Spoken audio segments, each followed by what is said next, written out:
ஓம் ஸ்ரீராம ராம ராமேதி ரமே ராமே மனோரமே சகசிரநாம தத்துல்யம் ஸ்ரீராமநாம வராணனே. உலகம் யாவையும் தாமுழா வாக்கலும் நிலைபெறுத்தலும் நீக்கலும் நீங்களா அழகிலா விளையாட்டுடையார் அவர் தலைவர் அன்னவர் சரண் நாங்களே. எத்திர எத்திர ரகுநாத கீர்த்தனம் தத்திர தத்திர கிருத்தமாஸ்தகாஞ்சலிம் வாஷ்பவாரி பரிபூர்ணலோச்சனம் மாருதிம் நமது ராட்சசாந்தகம். அஞ்சிலே ஒன்று பெற்றான் அஞ்சிலே ஒன்றைத் தாவி அஞ்சிலே ஒன்று ஆறாக ஆரியர்க்காக ஏகி அஞ்சிலே ஒன்று பெற்ற அணங்கைக் கண்டு அயலாரூரில் அஞ்சிலே ஒன்றை வைத்தான் அவன் எம்மை அழித்துக் காப்பான். இன்னைக்கு நம்ம கம்பராமாயணத்துல பாலகாண்டத்துல திருவவதார படலத்துல 21வது பாட்டு பார்க்க போறோம். மசரதம் அணையவர் வரமும் வாழ்வும் ஓர் நிசரத கணைகளால் நீரு செய்ய யாம் கஜரத துரக மா கடல் கொள் காவலன் தசரதன் மதலைவாய் வருதும் தாரணி. இதான் பாட்டு. இப்ப பதம் பிரிச்சு பொருள் பார்க்கலாம். மசரதம் அணையவர் காணல் நீரை போன்றவர்களாகிய அரக்கர்களுடைய, இந்த இடத்துல மசரதம் அப்படின்னா மாய ரதம், அதாவது பேய் தேர். இது நம்ம காணல் நீர்னு சொல்றோம்ல, அது பேய் தேர் அப்படின்னு சொல்லுவாங்க. அதனால மாய ரதம், அதனால மசரதம் அப்படின்னு வருது. காணல் நீரை போன்றவர்களாகிய இங்க அரக்கர்களை தான் சொல்றாங்க. அப்பேற்பட்ட தன்மை கொண்டவர்கள். வரமும் வாழ்வும், அவர்களுடைய வரபலத்தையும் வாழ்வையும் நிசரத கணைகளால் நீரு செய்ய எமது குறி தவறாத அம்புகளால் சாம்பலாக்க, அதாவது அழிக்க. நிசரத அப்படின்னா நிஜ சரம், உண்மையான அம்புகள் அப்படின்னு அர்த்தம். அது என்ன உண்மையான அம்புகள்னா பொய்க்காது, ஒரு சொல் ஒரு வில் ஒரு இல் அப்படின்னு சொல்றாங்கல்ல ராமரை சொல்லும் போது. அதாவது ஒரு தடவை அவர் தொடுத்தார்னா அது எங்க குறி வைக்கிறாரோ அந்த அந்த குறியை இலக்க போய் அடையாம இருக்கவே இருக்காது. அது ராமபாணத்துடைய சிறப்பே அதுதான். அதனால நிஜ சரம் அப்படிங்கறத நிசரத அப்படின்னு சொல்றாரு. நிசரத கணைகளால் நீரு செய்ய, நீரு அப்படின்னா சாம்பல் அப்படின்னு அர்த்தம். மொத்தமா நம்ம திருநீருன்னு சொல்றோம்ல விபூதிய, அதனாலதான் நிசரத கணைகளால் நீரு செய்ய யாம் கஜரத துரகமா கடல் கொள் காவலன். பொதுவா 4 விதமான படையில 4 விதம் சொல்லுவாங்கல்ல.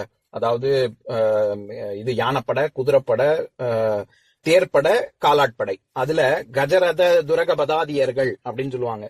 கஜம்னா யானை, ரதம்னா தேரு, துரக அப்படின்னா குதிரை, அது போன்ற அப்படின்னு.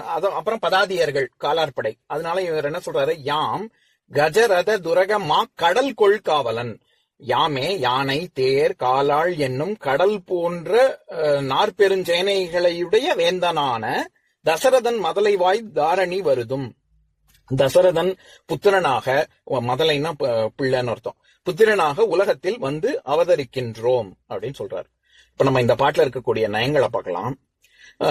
மசரதம் அப்படின்னா பேய் தேர், காணல் நீர்னு சொன்னேன். நிசரதம் அப்படின்னா நிஜ சரம், அது நிசரதம் அப்படின்னு வருது. அதாவது உண்மையான கணைகள் அப்படின்னு. அடுத்தது கஜரத துரக அப்படின்னா யானை தேரு அப்படின்னு. அதுக்கு அடுத்ததா கடைசி வரியில தசரதன் அப்படின்னு வருது. இது ஓசை நயத்துக்காக இப்ப இந்த பாட்டுல தசரதன், அதாவது மசரதம், நிசரத, கஜரத, தசரதன் அப்படின்னு. இது ஒரு கவிதை காப்பியங்கள் வடிக்கிறது, கவிதை வடிக்கிறதுல ஒரு யுக்தி. அதாவது ஒண்ணு சொல்லும் போது இப்ப அடுத்தது அதுக்கு எதுகை மோனையா என்ன வரும் அப்படிங்கறது அடுத்தது நம்மளுக்கு ஒரு முன்னூட்டா சொல்ற மாதிரி. இப்ப காலங்களில் அவள் வசந்தம், கலைகளிலே அவள் ஓவியம், மாதங்களில் அப்படின்னு சொல்லும் போதே நமக்கு மேல எதுகை மோனையாழ என்னென்ன இது மாதங்கள்லாம் இருக்கு அப்படின்னா, மாசி இருக்கு, மார்கழி இருக்கு. இது 2 தான் இருக்கு. மாசி பங்குனிங்கிறது பின்மணி காலத்துல வரும், மார்கழி தைங்கிறது முன்பணி காலத்துல வரும். அதனால முன்பணி அர்த்தம் இருக்கும், அதனால மார்கழி. அதே மாதிரி மலர்களிலே அவள் அப்படின்னு சொல்லும் போது மேல ஆரம்பிக்கிற மகரத்துல ஆரம்பிக்கிற இது பூக்கள்லாம் என்னென்ன இருக்கும், மல்லிகை இருக்கு, மந்தாரை இருக்கு, அப்புறம் மௌவல் இருக்கு, இந்த மாதிரி நிறைய இருக்குல்ல. அதுல எது ரொம்ப வாசனை ஜாஸ்தியா இருக்கு, மல்லிகை. அந்த மாதிரி இவர் சொல்லும் போதே இந்த மாதிரி யுக்திகள் நிறைய, ஏற்கனவே நிறைய பாடல்கள்ல அந்த மாதிரி எதுகை மோனையோடயே சொல்லியிருப்பாரு. இப்ப உதாரணத்துக்கு நம்ம 13வது பாட்டுல பார்க்கும்போது நிறைய, எல்லா பாட்டுலயுமே அப்படிதான் இருக்கு. நான் பெருசா அதை குறிப்பிட்டு சொல்றது கிடையாது. இப்ப நீரு அணிந்த கடவுள் நிறத்த வானாறு அணிந்து சென்று ஆற்களி மேய்ந்து அகில் சேரு அணிந்த முலை திருமங்கை தன் வீறு அணிந்தவன் மேனியின் மீண்டதே அப்படிங்கிற பாட்டுல நீரு, ஆறு, சேரு, வீறு அப்படின்லாம் வருது இல்ல. இந்த மாதிரி எதுகை மோனையோட அந்த ஓசை நயத்துக்காக பிரமாதமா இவரோட எல்லா பாடல்களுமே அப்படி இருக்கும். இந்த மாதிரி ஓசை நயத்துக்குன்னே பேர் போன பாடல் திருப்புகழ் தான். அருணகிரிநாதர் வந்து அதுல ஒரு உச்சத்தை தொட்டவர்னு சொல்லலாம். எதுக்கு இதை சொல்ல வரேன், இப்ப கம்பராமாயணத்திலயும் நிறைய பாடல்கள்ல அந்த மாதிரி இருக்கு. எனக்கு வந்து ஒரு இது குறிப்பிட்டு இந்த பாடல் சொல்லும் போது எனக்கு ஞாபகம் வந்தது. பட் அது மாதிரி நிறைய பாடல்கள் இருக்கு. இப்ப ராமன் வசிஷ்டர் பேர் சூட்டுற இடத்துலயும் சுறாமலைய தளர்கை கரி எய்த்தே அராவணையில் துயில் ஓய் என அந்நாள் விராவி அளித்தருள் மெய்ப்பொருளுக்கு இராமன் என பெயர் ஈந்தனன் அன்றே அப்படின்னு.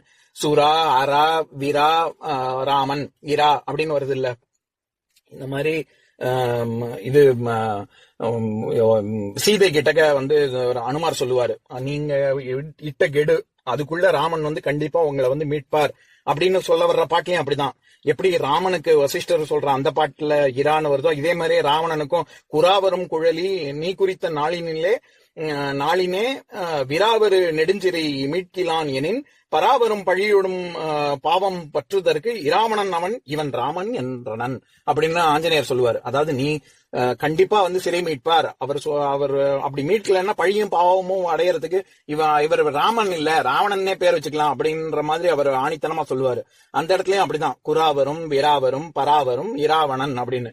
இந்த மாதிரி நிறைய பாடல்கள் இருக்கு. நான் முன்னாடியே ஒரு பாட்டு நம்ம பார்த்திருக்கோம், அடிக்கடி 2-3 தடவை பார்த்திருக்கோம். வெய்யோ நோழி தன்மேனியின் விரிசோதியின் மறைய பொய்யோ எனும் இடையாளோடும் இளையானோடும் போனான் மையோ மரகதமோ மறி கடலோ மழை முகிலோ ஐயோ இவன் வடிவென்பதோர் அழியா அழகுடையான் அப்படிங்கிற பாட்டுல வெய்யோன் பொய்யோ மையோ ஐயோ அப்படின்லாம் வருது இல்ல. இதெல்லாம் வந்து ஓசை நேயத்துல ரொம்ப ரொம்ப பிரபலமான பாடல்கள். அந்த மாதிரி இங்க இதுதான் எதுக்கு இதை சொல்றேன், இந்த பாட்டுலதான் தசரதன் அப்படிங்கிற சொல்ல முதல் தடவை விஷ்ணு வந்து சொல்லியிருப்பாரு. அதனால அந்த மசரதம் அப்படின்னு ஆரம்பிக்கும் போதே இது தசரதனை பத்தி தான் வருது அப்படின்னு நம்ம புரிஞ்சுக்கலாம். இந்த பாட்டின் மூலமா கம்பர் என்ன சொல்றாரு, அதாவது காணல் நீர் போன்றவர்களாகிய அரக்கர்களுடைய வரபலத்தையும் வாழ்வையும் என்னுடைய குறி தவறாத அம்புகளால நான் பொடியாக்க போறேன், சாம்பலாக்க போறேன், அழிக்க போறேன். 4 விதமான படைகள் கொண்டுள்ள தசரதனுக்கு நான் பிள்ளையாக உலகத்தில் அவதரிப்பேன் அப்படின்னு சொல்றாரு. அதுதான் இந்த பாட்டினுடைய கருத்து. அதே மாதிரி இதுல மதலை, அதாவது தசரதன் மதலையாய் அப்படின்னு வருது இல்ல. மதலை அப்படிங்கிற சொல்லுக்கு நிறைய அர்த்தம் இருக்கு. பற்றுக்கோடு, அதாவது சப்போர்ட்னு சொல்றோம்ல, பற்றுக்கோடு, தூண், அப்புறம் துவஜஸ்தம்பம், அப்புறம் இது ஒரு பற்று, மரக்கலம், இதை தவிர குழந்தை, ஏன்னா மழலை அப்படிங்கறதுல இருந்து மதலை அப்படின்னு குழந்தையையும் குறிக்கும். இதெல்லாம் போக மகனையும் குறிக்கும். ஏன் மகனை குறிக்குதுன்னா இது வந்து ஓமை ஆகுபெயர். நான் ஆகுபெயர் சொல்லும் போதே சொல்லியிருக்கேன். அதாவது மதலைங்கிற சொல் பற்றுக்கோடு, ஒரு விழுதாக இருக்கு. எப்படி ஒரு மரத்துக்கு வந்து விழுதாக தாங்குதோ அந்த மாதிரி புதல்வர்கள் தாங்குவார்கள் அப்படின்னு.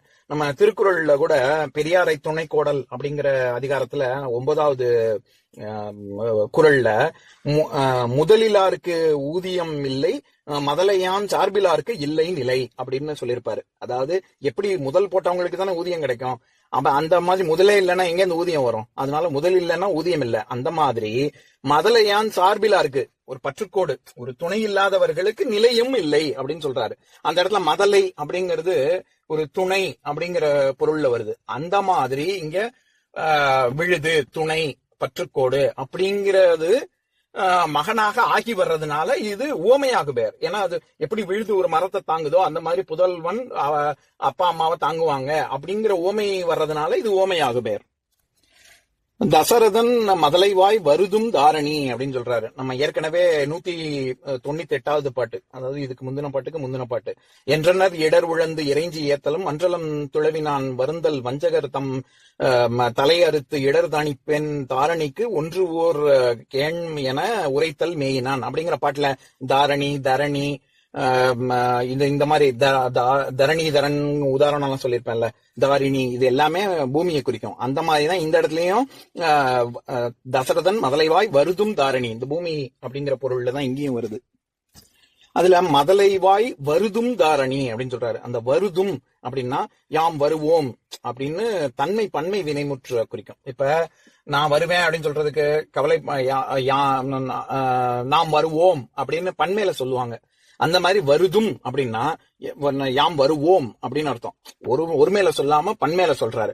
ஏன் அப்படின்னா ராமர், அதாவது ஒரு ஒரு வியாக்கியானம் சொல்லுவாங்க என்னன்னா, ராமன், லக்ஷ்மணன், பரதன், சத்ருக்னன் இவங்க 4 பேருமே இது ஆதிசேஷன் அவதாரம் வந்து லக்ஷ்மணன், அதே மாதிரி சங்கு சக்கரம் அது வந்து இவங்க பரத சத்ருக்னர்களாக வருவார்கள் அப்படின்னு பலவாறாக வர்றதுனால இவங்க வந்து வருதும் யாம் வருவோம். நான் ராமன் ஒரு ஆள் மட்டும் இல்ல, ஏன்னா அங்க நம்ம முன்னாடியே பார்த்திருக்கோம்ல, அதாவது அந்த பாயசத்துல இருந்து 4 பங்காக போட்டு அப்படித்தானே பிரிப்பேன். அது ஒரே கடவுள் ஒரு அம்சம் தான், அது 4ஆக வர்றதுனால இங்க பண்மையில சொல்றது அப்படியும் வச்சுக்கலாம்.